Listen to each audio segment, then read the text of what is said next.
Մեր եկեղեցին ամեն տարի փետրվարի 14-ին Քրիստոսի հրաշափառ ծնունդից 40 օր հետո մեծ շուքով նշում է Տյառն Ընդառաջը։ Փետրվարի 13-ի նախատոնակին բոլոր եկեղեցիներում մեկնաբանվեց Տյառն Ընդառաջի տոնի խորհուրդը։ Այդ խորհուրդը նաև հաջորդ օրվա տոնական պատարագի քարոզների առանցքում է։ Մայրաթոր Սուրբ Էջմիածնում պատարագիչը Հայր Հարությունն էր։ Նա խոսեց տոնի, Տիրոջը փնտրելու, նրան մոտենալու եւ նրա ներկայությունը զգալու մասին։ Անվարան, առանց երկմտելու գնանք Տիրոջ կենսատու լույսին ընդառաջ։ Ամեն ժամ աղոթենք, որ Աստված մեզ էլ թույլ տա եւ արժանացնի այն անհուն բերկրանքին, որն ապրեց Սիմեոն ծերունին մանկանը գրկելու ժամանակ, ասաց պատարագիչ քահանան։ Եկեղեցու ատյանում հավաքված նորապսակ զույգերին եւս հորդորեց չդադարել փնտրել Տիրոջ սերը։ Օրվա գլխավոր հերոսներն են երիտասարդ զույգերը, որոնց մեջ նաև սարկավագներն էին իրենց տիկնանց հետ։ Ավելի քան 1 տասնամյակ է Գարեգին II ամենայն հայոց կաթողիկոսը Տյառն Ընդառաջի տոնին նորապսակների օրհնության կարգ է հաստատել համոզումով, որ նորակազմ ընտանիքները ստանալով Աստծո օրհնությունը Հովսեփի եւ Մարիամի օրինակով ամուր շաղախված սիրով եւ վստահությամբ կկառուցեն իրենց ընտանիքը, հավատարիմ մնալով ավանդույթներին։ Նորապսակների օրհնության կարգը Մայրաթորի միաբանները կատարեցին։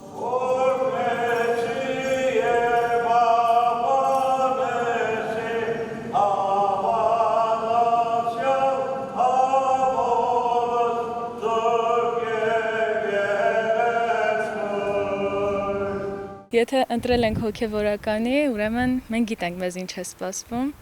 եւ պատրաստ ենք։ Սպասվում է օրինակ գնալ ինչ-որ հեռավոր գյուղ ծառայության եւ լինել ամուսնու կողքին, որտեղ ամուսինը այնտեղ կինը կիսել ծառայությունը։ Իհարկե հոգևոր կյանքում եթե ամուսնացյալ է սարկավագը եւ պիտի քահանայություն ստանձնի այդպես,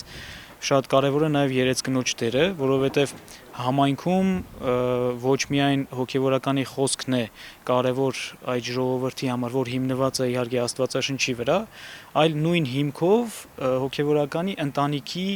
օրինակը, կերպարը, երեց կնոջ եւ իր զավակների օրինակով եւ ընտանիքի մեջ միայն հայրը չէ կամ տղամարդը եւ այս պարագային հոգևորականը, որ պետք է այդ կարևորությունը ստանձնի որպես օրինակ, այլ նաև կինը եւ երեց կինը այս պարագային եւ իր զավակները։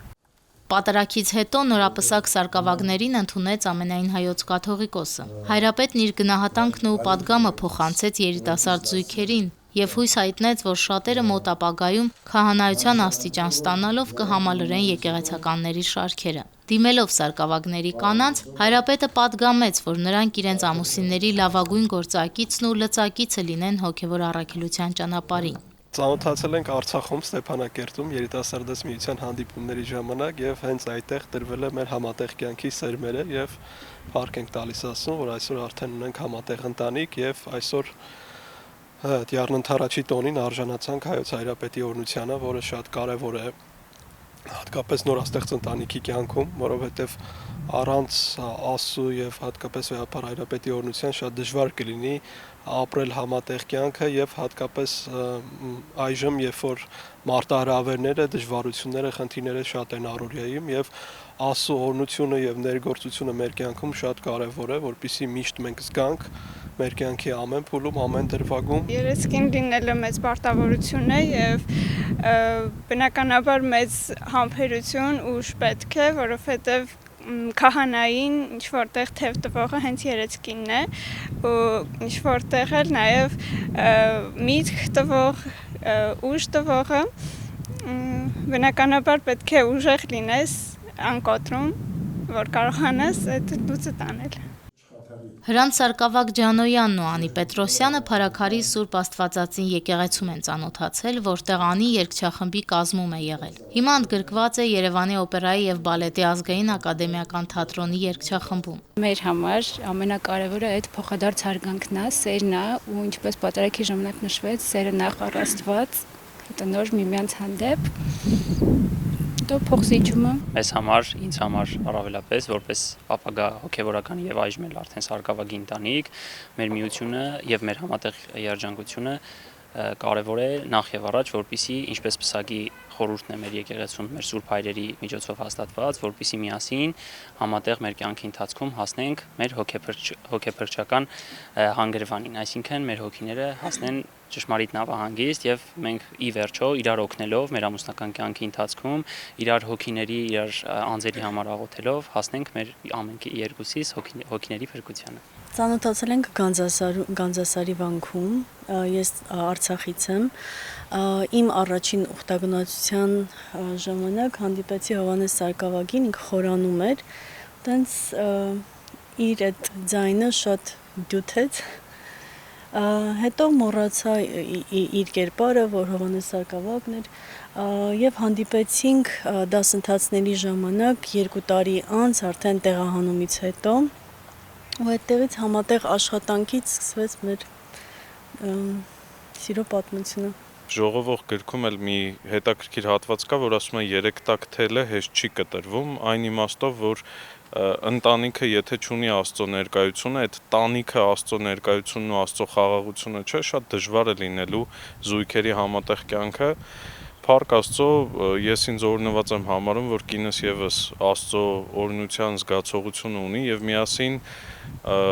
ստեղծել ենք մեր փոքրիկ ընտանիքը, փոքրիկ եկեղեցին, որը ձգտումն ունի հասնելու փրկությանը եւ Աստծո ներկայության ու խաղաղության մեջ լինելու։ Մեզ համար շատ կարեւոր է երբեմն այսպիսի ուրախալի առիթներ ունենալը վեհապար հոր հետ հանդիպելու, որովհետեւ մենք թե իբրև հոգևորական, թե որպես ընտանիք կարիքն ունենք անդադար մեր ուխտը հաստատելու Մայրաթոր Սուրբ Էջմիածնի հետ, մեր որդիական խոնարհումը հայտնելու վեհապար Հայրապետին եւ լսելու նաեւ իր հորդորները, ամեն անգամ երբ իր հետ հանդիպում ենք, մի նոր խորհուրդ է տալիս, նոր ձևով ոգևորում, մոտիվացնում է ծառայությանը եւ այսպես լիցքավորված շատ ջերմ տպավորություններով գնում ենք այստեղից եւ նաեւ խորհրդանշական է այսօր վեհապարի հետ հանդիպելը, որովհետեւ տոնը կոչվում է Տիառն ընթառաջ, Տիրոջը ընթառաջ գնալու հրավեր է սա, որ ուղղված է յուրաքանչյուրին, յուրաքանչյուր մարդու, այլ հարց թե ով է իրականում Տիրոջը փնտրում եւ ով կգա Տիրոջն ընթառաջ։ Վեհապար Հայրապետը մաղթեց, որ նորապսակ երիտասարդները լինեն երջանիկ, միմյանց սիրող ու կարեկցող, միասնաբար լուծեն կյանքի բոլոր դժվարությունները։ Անուշ Առաքելյան, Վռամ Խանամիրյան, Եկեղեցական կյանք։